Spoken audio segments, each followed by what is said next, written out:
आलिया भट्ट आणि शर्वरी वाघ लवकरच अल्फा चित्रपटातून प्रेक्षकांच्या भेटीला येणार आहेत। अल्फा या चित्रपटाची रिलीज डेट पुढे ढकलण्यात आली आहे।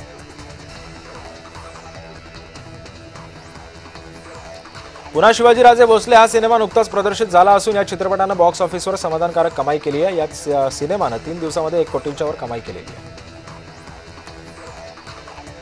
हक हा चित्रपट वादामध्ये सापडला आहे। हा चित्रपट शहाबानो प्रकरणावरती आधारित आहे, ज्याने 1970च्या दशकामध्ये मुस्लिमांच्या हक्कांची मागणी करून राष्ट्रीय चर्चेला सुरुवात केली होती। शहनाज बानो या मुलानं आता इंदोर उच्च न्यायालयामध्ये चित्रपटाच्या प्रदर्शनाला स्थगिती देण्यासाठी याचिका दाखल करून चित्रपटाच्या निर्मात्यांना कायदेशीर नोटीसही पाठवली आहे।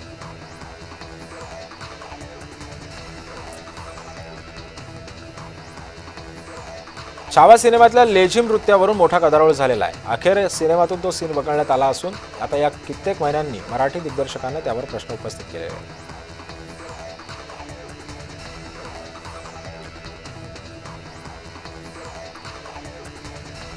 उत्तर या चित्रपटाचा टीजर नुकताच रिलीज झाला असून लेखक क्षितिज पटवर्धन पहिल्यांदाच दिग्दर्शनाची जबाबदारी सांभाळताना दिसणार आहेत। अभिनेत्री रेणुका शहाणे आईच्या भूमिकेमध्ये झळकणार असून अभिनय बेर्डे त्यांच्या मुलाची भूमिका साकारतोय।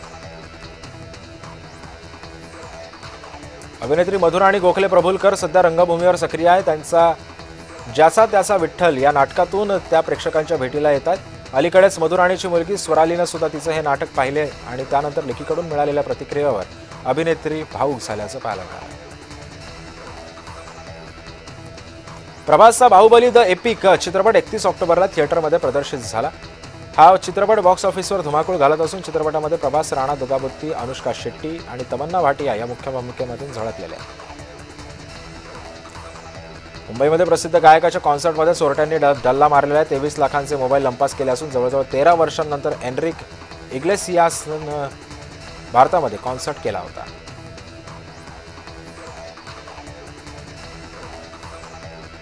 स्मार्ट सुनबाईचा ट्रेलर लॉन्च करण्यात आलेला आहे। कौटुंबिक नाती, विनोद, रहस्य आणि भावनांचा अनोखा संगम असलेला हा चित्रपट 21 नोव्हेंबरला प्रेक्षकांच्या भेटीला येतो।